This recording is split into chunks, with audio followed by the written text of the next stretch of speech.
తండ్రి అయిన దేవుని నుండియు ప్రభువైన యేసుక్రీస్తు నుండియు కృపా సమాధానములు మీకు కలుగునుగాక.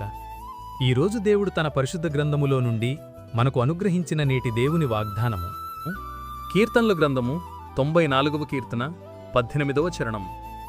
యెహోవా, నీ కృప నన్ను బలపరచుచున్నది అని దేవుడు ఈరోజు మనతో మాట్లాడుతున్నాడు. నా ప్రియ క్రైస్తవ సహోదరీ సహోదరులారా, కీర్తనాకారుని జీవితంలో కాలు జారిపోయే పరిస్థితి ఏర్పడింది. అనగా సాతాను కలగజేసే పాపపు శోధనలలో పడిపోయే పరిస్థితులు సంభవించాయి.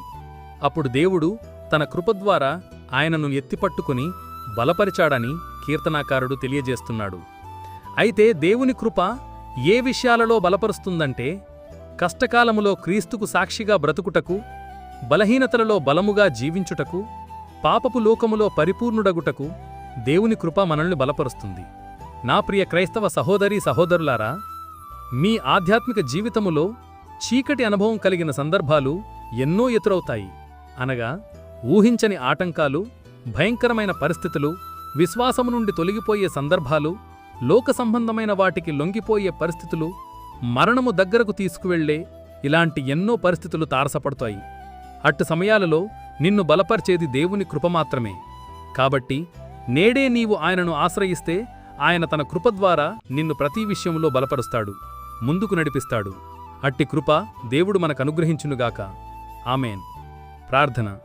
మహాపరిశుద్ధుడవైన మా దేవా, దయగల మా తండ్రి, నేడు మీరు మాకు అనుగ్రహించిన ఇట్టి వాగ్దానాన్ని బట్టి ముందుగా మీకు వేలాదిగా స్తోత్రములు చెల్లిస్తున్నాను. గడిచిన ఉదయకాలము మొదలుకొని నేటి ఈ ఉదయకాలం వరకు నీ కృపలో మమ్మును ఇంతవరకు కాచి కాపాడినందుకై, మమ్మును ఇంతవరకు సజీవుల లెక్కలో ఉంచినందుకై వేలాది స్తోత్రములు చెల్లిస్తున్నాను. ఈరోజు మేము చేయబోతున్న పనులన్నిట్లోనూ, మా రాకపోకల్లోనూ మీరు మాకు తోడుగా ఉండండి. ప్రతి విధమైన దుష్టుని బంధకాల నుండి మమ్మల్ని విడిపించండి. ప్రతి విధమైన వ్యాధి, బాధ, బలహీనతల నుండి విడిపించి సంపూర్ణ స్వస్థత అనుగ్రహించమని ప్రార్థిస్తున్నాను. ప్రతి ఒక్కరి కుటుంబాల్లో ఆర్థిక ఇబ్బందుల నుండి లేవనెత్తి క్షేమాభివృద్ధిని దయచేయమని నజరేయుడైన యేసయ్య నామంలో ప్రార్థించి వేడుకొంచున్నాను నా ప్రియ పరలోక పరమతండ్రి. ఆమేన్. నా ప్రియ స్నేహితులారా, మీరు ఇంతవరకు మన ఛానల్ని సబ్స్క్రైబ్ చేసుకోనట్లయితే దయచేసి మన ఛానల్ని సబ్స్క్రైబ్ చేసుకోవాల్సినదిగా ప్రభు పేరిట మీ అందరికీ ప్రేమపూర్వకంగా మనవి చేస్తున్నాను.